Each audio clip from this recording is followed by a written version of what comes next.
నమస్తే, this is Shaurya.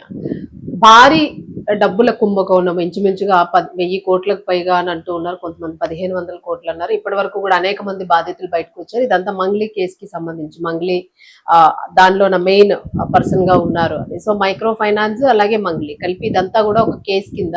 So ఈ కేసులోని ముఖ్యంగాను మధు ఎవరైతే ఇప్పుడు ఆరోపించబడ్డాడో ఈ మధుకి సంబంధించి బాధితులందరూ కూడా మధు ఈ స్కామ్ చేశాడు, సో మధుని ఎన్కౌంటర్ చేయాలి అని చెప్పేసి గట్టిగా వాళ్ళ వాదనలు వినిపిస్తున్నారు. సో ఎంతవరకు ఎన్కౌంటర్ చేయొచ్చు, ఎన్కౌంటర్ అనేది వర్తిస్తుందా అసలు, సో మధుని ఏ సెక్షన్ల కింద అరెస్ట్ చేశారు, సో ఇవన్నీ కూడా ఒకసారి మనం మాట్లాడదాం. మనతో పాటు సీనియర్ జర్నలిస్ట్ దాము బాలాజీ గారు. సార్ నమస్తే. సార్ నమస్తే.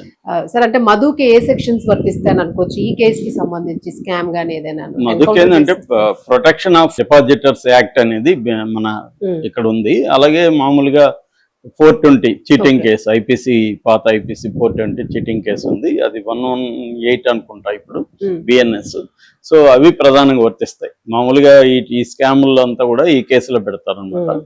సో ఇప్పుడు అంటే మధుని ఎన్కౌంటర్ చేస్తారు అన్న ఒక వార్త నిన్నటి నుంచి వైరల్ అవుతుంది. దీనికి ప్రధాన కారణం ఏంటంటే బాధితులందరూ మాకు డబ్బులు మాకు రాకపోతే కనీసం అతన్ని ఎన్కౌంటర్ చేయాలా అంటే, ఇట్లాంటి ఫ్రాడ్ కేసుల్లో జనరల్ గా ఎన్కౌంటర్లు జరగవు. మామూలుగా జరిగేది ఎప్పుడు జరుగుతాయి? ఎన్కౌంటర్ అంటే ముందేంటి, ఎన్కౌంటర్ అంటే మనం అసలు అర్థం పోయింది, జనంలో ఎలాంటి అర్థం ఉందో దాంతోనే మనం కూడా ఇప్పుడు మాట్లాడుకుంటున్నాం. మామూలుగా అయితే ఎన్కౌంటర్ అంటే ఈ 2 సాయుధ గ్రూపుల మధ్య కాల్పులు, ఎదురు కాల్పులు, దాన్ని ఎన్కౌంటర్ అంటారు. అంటే పోలీసులకి అవతల ఆయుధాలు పట్టుకున్న నక్సలైట్లు కావచ్చు, దొంగలు కావచ్చు, డెకాయిట్స్ కావచ్చు, ఎవరైనా 2 సాయుధ గ్రూపులు. ఒక గ్రూప్ ఏమో ఈ ప్రభుత్వం వైపు ఉంటుంది, రెండో గ్రూపు ప్రభుత్వానికి వ్యతిరేకంగా ఉంటుంది. జనరల్ గా దాన్ని ఎదురు కాల్పులు అంటారు, ఎన్కౌంటర్ అంటారు. కానీ ఇప్పుడు ఏమైపోయిందంటే అర్థం, ఎవరినన్నా పట్టుకొని కాల్చి చంపేయడాన్ని ఎన్కౌంటర్ గా చెప్తున్నారు. అందుకని ఎన్కౌంటర్ చేయండి అంటే అర్థం ఏంటి? ఎన్కౌంటర్లు ఎవరు కూడా చేయరు, ఏర్పడాలి, జరగాలి. అలాంటివి ఎన్కౌంటర్ చేయండి అంటే అర్థం ఏంటంటే పట్టుకొని చంపేయండి అని. ప్రజల్లో కూడా అది తెలిసిపోయింది, ప్రజలు కూడా డిమాండ్ చేస్తున్నారు. ముఖ్యంగా చిన్నపిల్లలను ఎవరున్నా రేపు చేసిన, ఇక్కడ కూడా నేను చాలాసార్లు చెప్పాను, నిందితులు పేదవాళ్ళు లేకపోతే దళితులు, గిరిజనులు ఇలాంటి వాళ్ళు ఉన్నప్పుడే ఈ డిమాండ్స్ వస్తాయి. పోలీసులు కూడా అలాంటి వాళ్ళు ఉన్నప్పుడే కాలుస్తారు. ఒక మంత్రి కొడుకో లేకపోతే ఒక ఎమ్మెల్యే కొడుకో లేకపోతే ఆ స్థాయిలో డబ్బున్నోళ్ళు నిందితులుగా ఉండి వాళ్ళు ఎవరినన్నా రేపు చేసినప్పుడు ఎన్కౌంటర్ చేయమని ప్రజలు అడగరు, వాళ్ళు కూడా ఎన్కౌంటర్ చేయరు. ఇంకోటి ఏంటంటే, ఇతను ఎన్కౌంటర్ చేస్తే ప్రజల్లో మనకి మంచి పేరు వస్తుంది అనేది కూడా ముఖ్యమంత్రుల దగ్గర నుంచి అనుకుంటారు.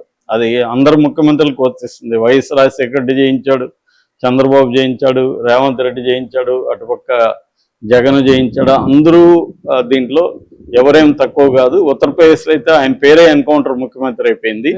ఆయన లెక్కలేనన్ని ఎన్కౌంటర్లు చేశాడు. సో అక్కడ ముస్లింలు ఎక్కువ చేస్తారు అనమాట ఉత్తరప్రదేశ్లో. సో అలాగా ఇప్పుడు ఈ మధును కూడా ఎన్కౌంటర్ చేయమని అడుగుతున్నారు. అంటే జనం ఈ మధ్యకాలంలో తమకి లీగల్ గా మనకి న్యాయం జరగదు అనుకున్నప్పుడు ఎన్కౌంటర్ చేయమని అడుగుతారు. అంటే సిస్టమ్, లీగల్ సిస్టమ్ అనేది ఫెయిల్ అవుతుంది ఇండియాలో. దీనికి ప్రధాన కారణం ఏంటంటే, ఒక 5 కోట్ల కేసులు పెండింగ్ లో ఉన్నాయి. సో ఇప్పుడు ఒక రేప్ కేసు అనుకోండి, అది శిక్ష పడుతుందో లేదో తెలియదు, పడినా ఎప్పుడు పడుతుందో లేదో తెలియదు.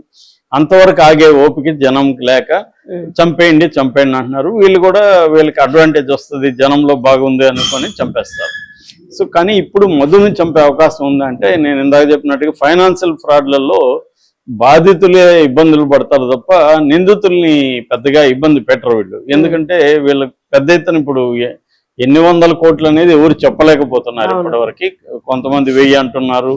ఎందుకంటే అది చూస్తే మన ఛానల్ వాళ్ళు పోయి మాట్లాడింది చూస్తే 1000 కోట్లు ఈజీగా ఉంటది అనిపిస్తుంది. ఎందుకంటే ఒక్కొక్కరు వచ్చి నేను 4 కోట్లు ఇచ్చాను, నేను 2 కోట్లు ఇచ్చానని చెప్తా ఉన్నారు. ఒక్క తాండానే 100 కోట్లు ఇచ్చామని చెప్తున్నారు. సో ఆ రకంగా తీసుకున్నట్టు కనీసం 400-500 కోట్లు అయితే ఈజీగా ఉండే అవకాశం అయితే కనిపిస్తుంది. 400-500 డబ్బులు తిన్నప్పుడు, ఒక టీం అనుకుందాం, ఒక 5 మంది కలిసి 400-500 కోట్లు తిన్నప్పుడు ఒక 100 కోట్లు ఖర్చు పెట్టడానికి వాళ్ళకి ఏముంది, పెద్ద ప్రాబ్లం లేదు. 100 కోట్లు ఖర్చు పెట్టినా ఇంకా 400 కోట్లు వాళ్ళకి ఉంటాయి. కాబట్టి 100 కోట్లు ఖర్చు పెడితే ఈజీగా కేసుల నుంచి బయటికి రావచ్చు. ఎందుకంటే మన దేశంలో క్రిమినల్ జస్టిస్ సిస్టమ్ అనేది కరప్షన్ తో నిండిపోయింది అడుగడుగున. సో ముఖ్యంగా ఈ ఫైనాన్షియల్ ఫ్రాడ్స్ లో అందుకనే పేదలకి కానీ లేకపోతే బాధితులకు కానీ న్యాయం జరగదు. ఎందుకంటే వాళ్ళ దగ్గర డబ్బులు ఉంటుంది, ఆ డబ్బులు అన్ని చోట్ల చల్లుతారు. నేను ఆ మధ్య కూడా కేసు చెప్పిన, నాకు తెలిసిన ఒక స్టంట్ మాస్టర్ 19 లక్షలు ఒక చిట్టు కట్టాడు. అతను 19 లక్షలు మోసం చేశాడు. మోసం చేసి ఇతను ఎస్ఐ దగ్గరికి వెళ్తే ఎస్ఐ ఇతని మీద కేసు పెట్టడానికి ఏదో బెదిరించాడు. ఎందుకంటే ఎస్ఐకి అతను 3 లక్షలు ఇచ్చాడు. సో ఇలాగా ఇంకా డబ్బులు ఆ 19 లక్షలు ఇతనికి రాలేదు. సో అందుకని ఈ ఫైనాన్షియల్ ఫ్రాడ్ లో ఏం జరుగుతుందంటే బాగా ఎక్కువ డబ్బులు తింటారు కాబట్టి దాంట్లో కొంత భాగం 10 to 20% ఖర్చు పెట్టేస్తారు. లాయర్లకు ఇస్తారు, పోలీసులకు ఇస్తారు, కోర్టుల్లో క్లర్కులకి ఇస్తారు, అన్ని చోట్ల ఎవడెవడు తీసుకుంటాడో వాడికి ఇస్తారు. మామూలుగా ఈ దేశంలో ఏంటంటే ఒక సూత్రము, అందరూ కూడా ప్రతి ఒక్కడికి ఒక రేట్ ఉంటుంది. 10 రూపాయలకు పడినోడు 10 లక్షలకు పడతాడు, 10 లక్షలకు పడినోడు కోటికి పడతాడు అన్న ఇది ఏర్పడిపోయింది. కాబట్టి డబ్బు చల్లడం అనేది విపరీతంగా కనబడుతుంది. అందుకనే ఇప్పుడు మధు ఊరికే దీంట్లో చేయలేదు, ఆల్రెడీ అతని దగ్గర డబ్బులు ఉంది, అతని చుట్టూ కొంత పెద్ద మనుషుల వ్యవహారం ఉంది. మంగ్లీ కానీ ఇన్వాల్వ్ అయింటే మాత్రం మంగ్లీకి పెద్ద సర్కిల్ ఉంది. అంటే 2-3 రాష్ట్రాల్లో ఆమెకి ఎంపీలు, మినిస్టర్ల స్థాయిలో, అట్లాగే పోలీస్ ఆఫీసర్ల స్థాయిలో సర్కిల్ ఉంది. లేకపోతే బాధితులను ఇప్పటివరకు కలవని సజ్జనారు ఈమె అడగగానే ఎందుకు అపాయింట్మెంట్ ఇచ్చే పబ్లిక్ గా ఫోటో తీసుకోవడానికి ఒప్పుకున్నాడు అంటే ఆమెకున్న ఇన్ఫ్లుయెన్స్ అది. కాబట్టి ఆ ఇన్ఫ్లుయెన్స్ ని వాడుతుంది కదా. సో అలాగా ఆమె ఇన్వాల్వ్ అయితే మాత్రం మధుని ఖచ్చితంగా సేవ్ చేసే అవకాశం ఉంది. కాకపోతే ఆమెకి మధు వల్ల థ్రెట్ ఉంటే అప్పుడు మధు క్యాంటీగా మారే అవకాశం ఉంది.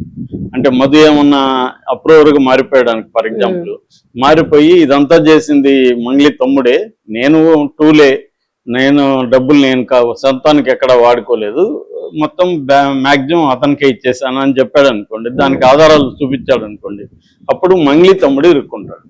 సో అందుకని మధుకి ఆ రకమైన థ్రెట్ ఉండే అవకాశం ఉంది. కానీ నాకు తెలిసి జనరల్ గా ఇటువంటి కేసుల్లో ఎన్కౌంటర్లు అయితే జరగవు. మరోవైపు ఇక్కడ ఏంటంటే మామూలుగా ఇలాంటిది వచ్చినప్పుడు ప్రతిపక్షం యాక్టివ్ గా రంగంలో దిగి బాధితుల వైపు ఉండాలి.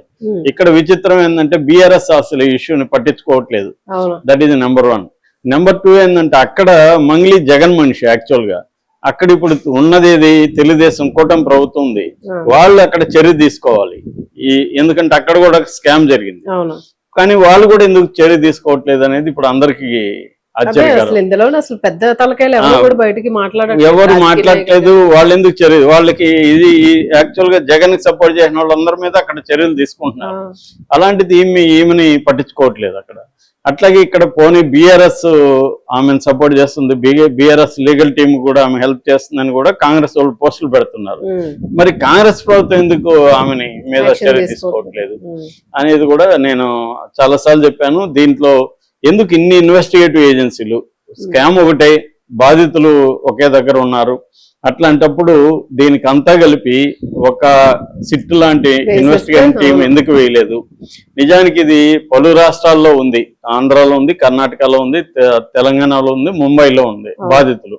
అలాంటప్పుడు ఇది సిబిఐ లాంటి సంస్థతోనే చేయాలి యాక్చువల్ గా. బాధితులు పలు రాష్ట్రాల్లో ఉన్నారు కాబట్టి కోఆర్డినేషన్ లేకపోతే జరగదు. కానీ ఇక్కడ అవేమి జరగట్లేదంటే ఈ కేసు సరిగ్గా ఇన్వెస్టిగేషన్ జరగట్లేదు అనేది అందరికి ఉన్న అభిప్రాయం. ఈ నేపథ్యంలోనే బాధితులు ఫ్రస్ట్రేషన్ లో మధుని ఎన్కౌంటర్ చేయాలనేది డిమాండ్ వినిపిస్తున్నారు. నాకు తెలిసి అయితే మధుని ఎన్కౌంటర్ చేయడం జరగకపోవచ్చు. Thank you.